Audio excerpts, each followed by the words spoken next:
नमस्कार दोस्तों, आप लोग कैसे हैं? उम्मीद करता हूँ कि आप लोग अच्छे होंगे।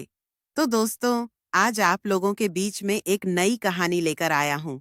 तो उम्मीद करता हूँ ये कहानी भी आपको अच्छी लगेगी। तो दोस्तों, आइए कहानी को शुरू करते हैं। रवि एक घुमक्कड़ था जिसे सफ़र करना बेहद पसंद था। वह अक्सर नई नई जगहों की खोज में निकल पड़ता। इस बार उसने राजस्थान के रेगिस्तानी इलाके की यात्रा का फैसला किया। बस से सफ़र करते हुए उसने महसूस किया कि मौसम अजीब सा है।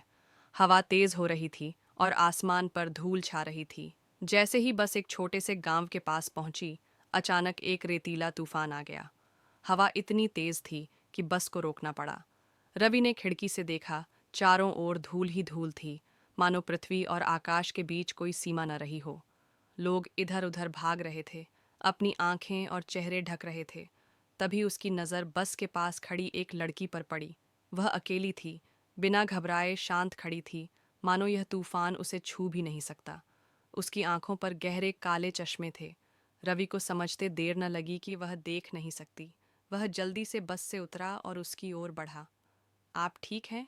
उसने ऊंची आवाज़ में पूछा। लड़की मुस्कुराई। हाँ, मैं ठीक हूँ।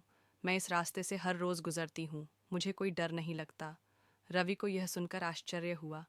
लेकिन तूफान इतना तेज़ है, आप यहाँ अकेले क्यों हैं? लड़की ने कहा। मेरा नाम सना है। मैं अंधी हूँ, पर मुझे यह रास्ता याद है। यह तूफान मेरे लिए नया नहीं है। रवि को उसकी हिम्मत और आत्मविश्वास पर हैरानी हुई। वह उसके पास बैठ गया और उससे बातें करने लगा। सना ने बताया कि वह यहीं के एक स्कूल में संगीत सिखाती है। उसे संगीत से बहुत प्रेम था और उसकी दुनिया उसकी धुनों में बसती थी। तूफान कुछ देर तक चलता रहा, परंतु रवि को समय का एहसास भी नहीं हुआ। वह सना की बातें सुनकर मंत्रमुग्ध था। उसकी हंसी में एक अलग ही जादू था, जैसे वह अंधेरे में भी रोशनी देख सकती हो। धीरे धीरे तूफान शांत होने लगा। हवा की रफ्तार कम हो गई और धूल धीरे धीरे बैठने लगी। रवि को एहसास हुआ कि उसे आगे की यात्रा जारी रखनी है, लेकिन उसका मन नहीं कर रहा था। क्या हम फिर मिल सकते हैं?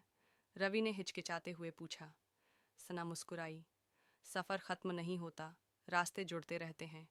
अगर हमारी कहानी लिखी गई है तो हम ज़रूर मिलेंगे। रवि बस में लौट आया, लेकिन उसका मन अब भी सना के पास ही था। सफ़र तो जारी रहा, पर वह जानता था कि इस रेतीले तूफान में उसे एक ऐसा मोती मिला था जिसकी चमक उसकी यादों में हमेशा रहेगी। तो दोस्तों, ये कहानी आपको कैसी लगी? आप कमेंट में बताएं।